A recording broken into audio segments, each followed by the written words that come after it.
Islamabad, amid the looming no-confidence motion against his government, Imran Khan has resorted to delaying tactics in order to somehow avoid the precarious situation the ruling coalition led by his Pakistan Tehreek-e-Insaf faces at this point, media reports said on Tuesday.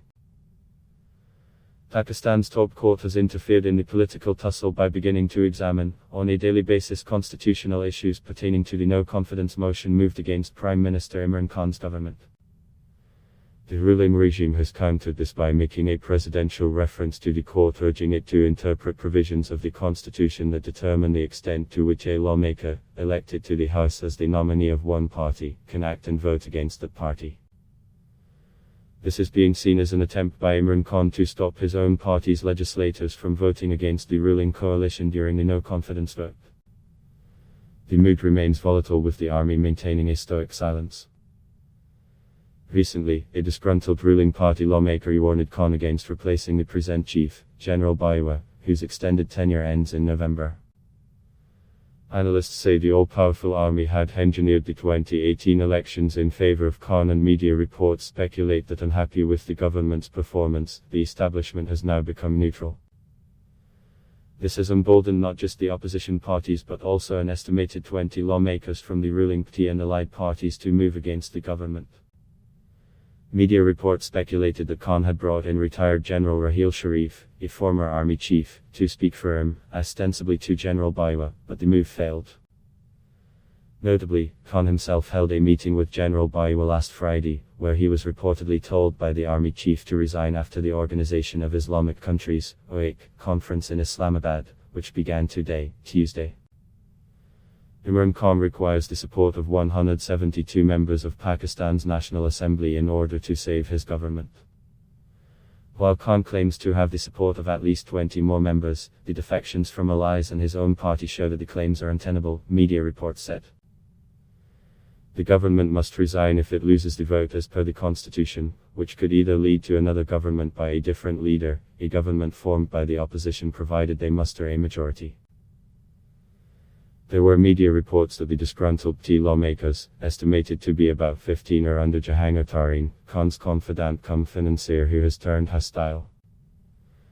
The allied parties have also signaled support to the opposition, but insist that they will open their cards on the day of the vote. The rebels are said to be bargaining with Khan and his supporters. They have been demanding the removal of Usman Buzdar, the chief minister of the most populous and powerful Punjab province. Amidst charges of horse trading by all sides, reports claim that Khan may agree to remove Buzdar, but needs time, not to be seen as if he is giving in to any blackmail. Meanwhile, National Speaker Saad Khazar has announced March 25 for the trial of strength. However, the opposition has called the move unconstitutional, citing rules which state that the House needs to be convened within 14 days of a request being submitted by the opposition, which was submitted on March 8. The opposition has since threatened a no-confidence move against the speaker who, they say, being elected to the House on a ticket, is taking orders from Khan.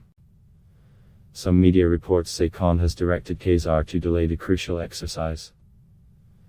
Currently, there are two competing petitions with Pakistan's Supreme Court.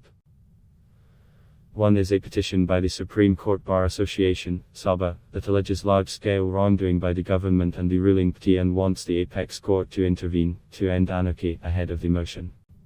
A bench of 2 judges is hearing it. On the other hand, the government has moved a presidential reference. The president is also a party/Khan nominee seeking the opinion of the court on Article 63A of the Constitution, which deals with the disqualification of parliamentarians over defection, being elected on one party's ticket, but crossing over another.